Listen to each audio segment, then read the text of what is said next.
नमस्कार। आप सुन रहे हैं द बॉलीवुड रेडियो और मैं हूं आपके साथ आकाश। दोस्तों, आज के इस पॉडकास्ट में किस्सा राजेश खन्ना का सुनाएंगे। बात संजीव कुमार की होगी, सलीम खान भी होंगे और राजेश खन्ना के सुपर स्टारडम के दौर का ये किस्सा है जब राजेश खन्ना के अलावा कोई दिखाई नहीं देता था। एक रोज एक फिल्म पत्रकार ने राजेश खन्ना से इंटरव्यू के दौरान पूछा कि आप किसके ऊपर सड़ा हुआ अंडा फेंकना चाहेंगे। सड़ा हुआ अंडा? गुस्से में राजेश खन्ना ने जवाब दिया कि उस शख्स पर जो मुझे धोखा देगा। राजेश खन्ना दिल के बहुत अच्छे थे।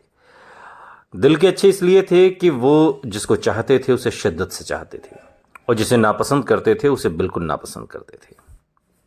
अब ये राजेश खन्ना का दौर था और राजेश खन्ना का स्टाइल ही कुछ ऐसा था। 70 के दशक के ये वो दिन थे जब बिनाका एक मशहूर टूथपेस्ट ब्रांड हुआ करता था।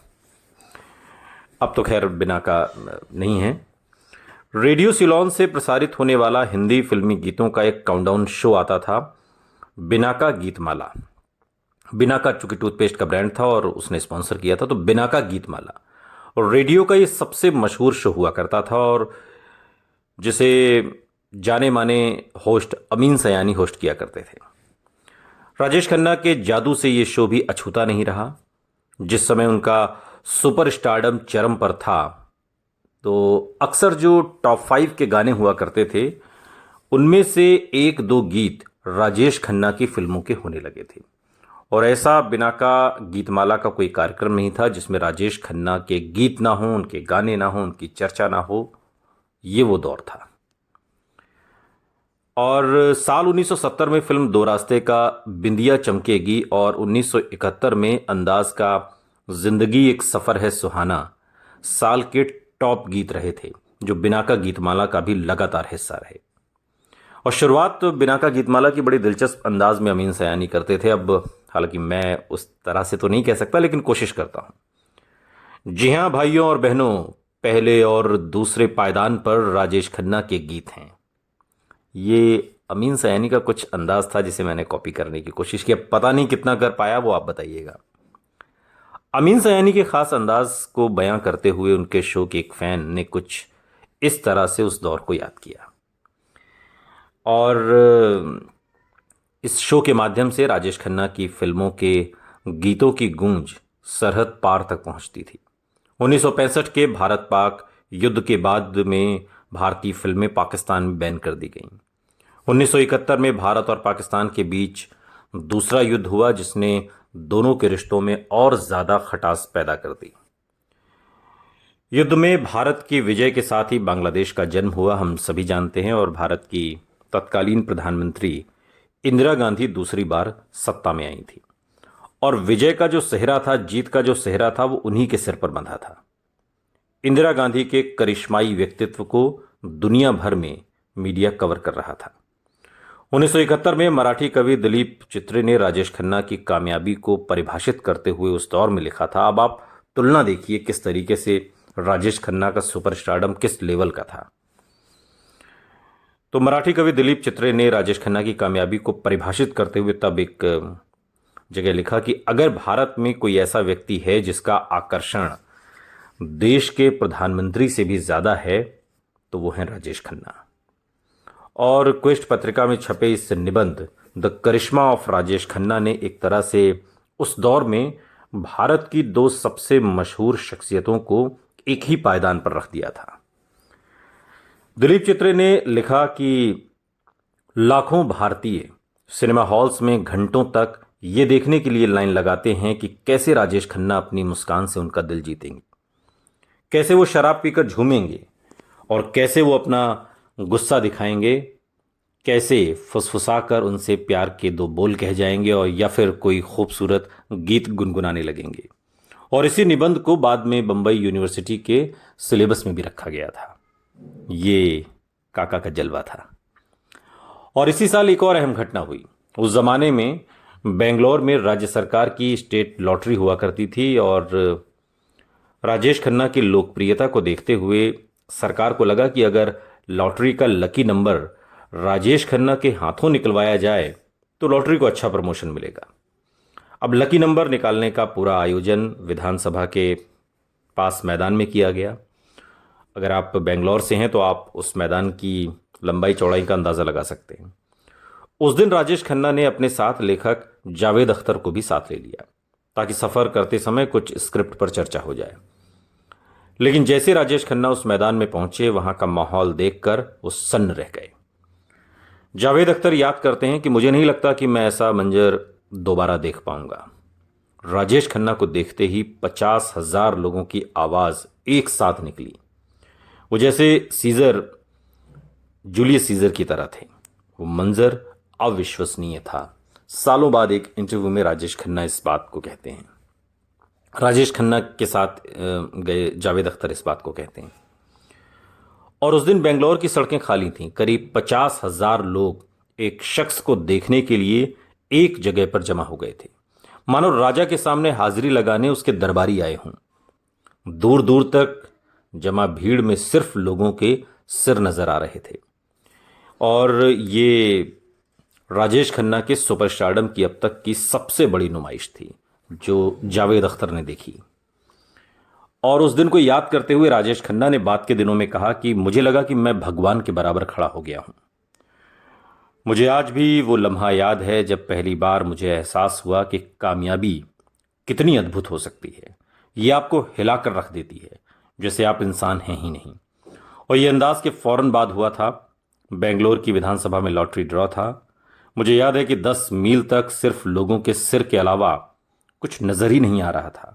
और इतने लोगों की आवाज़ एक साथ गूंज रही थी और ऐसा लग रहा था जैसे पुराने रोमन साम्राज्य का कोई स्टेडियम हो।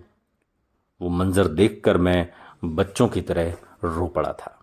एक इंटरव्यू में सालों बाद उस पल को याद करते हुए राजेश खन्ना कहते हैं, बेंगलोर में घटी यही वो घटना थी जिसने सही मायने में राजेश खन्ना को अपने विराट स्टारडम से उनकी मुलाकात कराई। और उस दिन खुद अपने जहन में उनका रुतबा कई गुना ज़्यादा बढ़ गया। उन पलों में शायद वो खुद को शोहरत की बुलंदी पर महसूस कर रहे थे। और आखिरकार जज्बात संभालना अब मुश्किल हो गया तो फिर आंखों से आंसू बह निकले। आज के दौर में तो पीआर मशीनरी होती है, एक्टर्स के सोशल मीडिया अकाउंट होते हैं, एक पूरा सिस्टम होता है कि स्टार्स को बनाया कैसे जाए, उसे लाइमलाइट में कैसे रखा जाए। उस दौर में ऐसा कुछ नहीं था। सब कुछ आज मैनेज होता है। मगर उस दौर में राजेश खन्ना के लिए लोगों का दीवानापन किसी पीआर मशीनरी की देन नहीं था। राइटर हैं सिद्धार्थ भाटिया। वो कहते हैं कि वो मासूमियत का दौर था।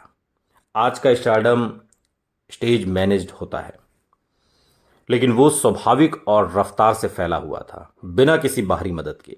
उन्होंने फैंस का एक पंथ शुरू कर दिया था। और ये शायद सच था क्योंकि जिन लड़कियों ने उन्हें अपने खून से लिखे खत भेजे थे वो किसी ब्रेकिंग न्यूज़ के लिए स्टंट नहीं कर रही थी आज की तरह, आज के दौर की तरह। ये पूरा दीवानापन किसी सामूहिक सम्मोहन की तरह था। और इस दीवानेपन के गवाह उस दौर में फिल्म इंडस्ट्री के कई अभिनेता भी रहे। और अपने एक इंटरव्यू में अभिनेता नवीन निश्चल ने कहा था कि यकीन कीजिए, जिस तरह का सामूहिक उन्माद या मास हिस्टीरिया राजेश खन्ना ने जगाया था, मुझे नहीं लगता कि अमिताभ भी वैसा कर पाए हैं। और मैं उनका गवाह रहा हूँ। मैं एक शादी के रिसेप्शन में ताज होटल गया था। जब मैं अंदर जा रहा था तो काका बाहर आ रहे थे और हम एक दूसरे के करीब से गुजरे और तभी मैंने वो विलक्षण दृश्य देखा। मैंने देखा कि आगे काका हैं और लोगों की बहुत भारी भीड़ बस उनके पीछे पीछे चल रही है। ये न भूलने वाला मंजर था और उसे याद करके आज भी मेरे रोंगटे खड़े हो जाते हैं। सालों बाद एक इंटरव्यू में नवीन निश्चल ने कहा था, यह तूफान सिर्फ बाहरी ही नहीं था, कामयाबी की ये आंधी उन्हें जैसे अपने साथ उड़ा कर ले जा रही थी। और इस कामयाबी ने उनकी जिंदगी को पूरी तरह से बदल कर रख दिया था। जिंदगी की लगाम उन्हें अक्सर अपने हाथों से छूटती हुई नजर आती थी। और इसी दौर में दिए अपने इंटरव्यू में उन्होंने कहा कि किसी फिल्म के प्रीमियर पर 10 कारों में 10 स्टार्स आते थे, लेकिन जब मेरी कार पहुंचती थी तो मास हिस्टीरिया जैसा मंजर हो जाता था। मैं खुद अपने सुपरस्टारडम से डर गया था और अपने अंदर के इस हलचल को काबू करना मुश्किल होता जा रहा था। ये चीज़ें राजेश खन्ना को बदल रही थीं। इन कामयाबी के साथ, इन कामयाबी के बाद राजेश खन्ना में आए बदलाव पर बात करते हुए सलीम खान एक इंटरव्यू में कहते हैं, आपको पूरी पूरी लाइफ आपकी चेंज हो गई है और आपके लिए लोगों का नज़रिया बदल गया।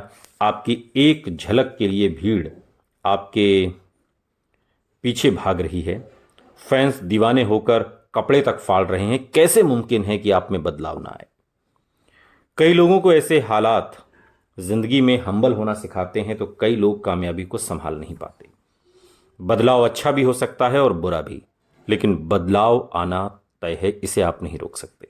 सलीम खान एक इंटरव्यू के दौरान राजेश खन्ना पर बात करते हुए कहते हैं, और अपने अंदर आए बदलावों को शायद राजेश खन्ना भी महसूस करने लगे थे।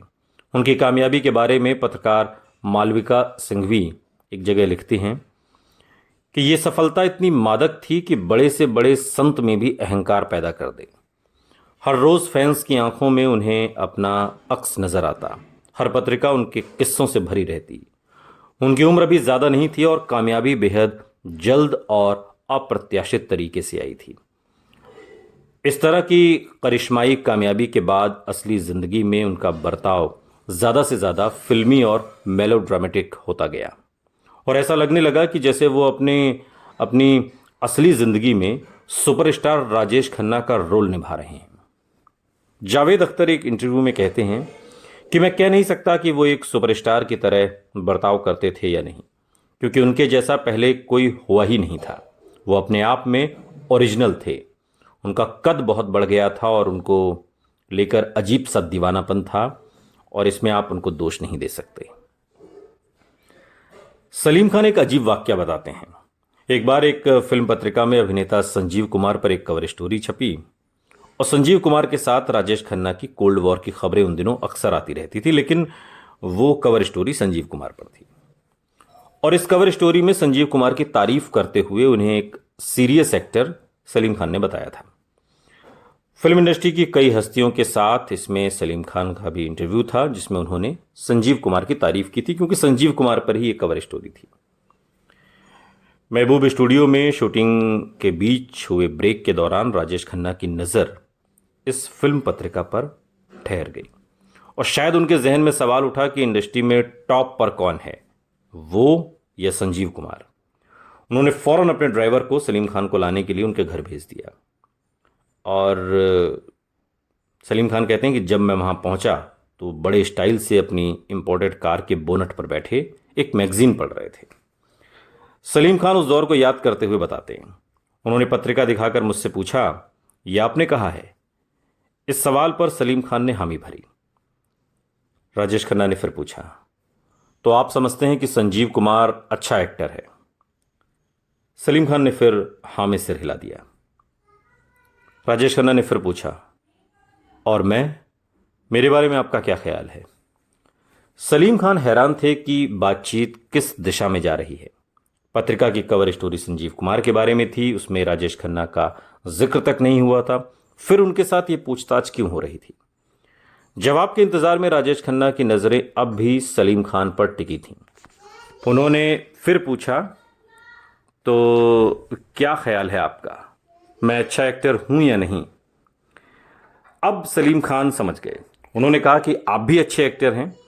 अगर वो मुझसे आपके बारे में पूछेंगे तो मैं आपकी भी तारीफ करूंगा, सलीम खान ने कहा। राजेश खन्ना ने सलीम खान की तरफ देखा और फिर पत्रिका की तरफ और फिर वापस सलीम खान की तरफ, जैसे कुछ तौल रहे हों। फिर अचानक वो वहां से उठे और बिना कुछ कहे वहां से चले गए। सलीम खान कुछ देर तक पूरी बातचीत के बारे में सोचते रहे और फिर वो भी वहां से वापस चले गए अपने घर। और वो कहते हैं कि मैं उनके घर के पास ही रहता था, सलीम खान कहते हैं, और हम लोग लगभग रोज ही मिलते थे। लेकिन इस वाक्य के बाद करीब 6 महीने तक राजेश खन्ना ने मुझसे कोई बात नहीं थी की, और इस तरह के वो थे, इस तरह की तुनक मिजाजी भी थी, इस तरह का स्टारडम भी था। लेकिन कुछ तो था जो राजेश खन्ना को औरों से अलग करता था। सुनते रहिए द बॉलीवुड रेडियो, सुनता है सारा इंडिया।